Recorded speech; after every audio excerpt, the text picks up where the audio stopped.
All right, Joe, thanks. A former TU professor recently back from a trip to Russia weighing in on Flight 17. 2 News reporter Brandon Richards spoke with him this afternoon. Brandon?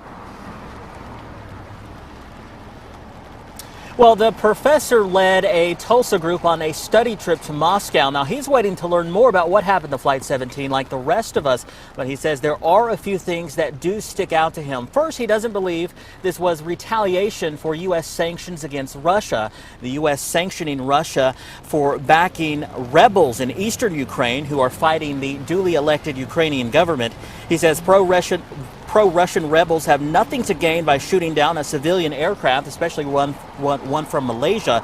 But he says Ukrainian forces gained the upper hand recently, and the pressure was on the rebels to regain control.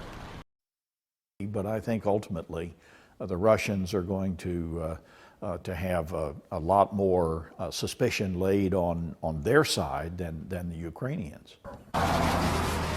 Now, both sides deny shooting the plane down. U.S. leaders say the plane was clearly shot down.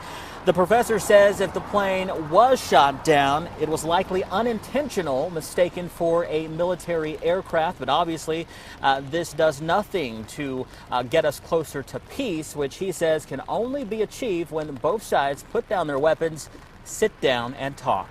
Live in Midtown, Brandon Richard, 2 News Works. Brandon, thanks. Our coverage continues online. We spoke with an aviation expert about missile detectors on commercial flights and what may have led the pilot to fly over the war-torn country. All of that and much more, you can find it on KJRH.com and our mobile app.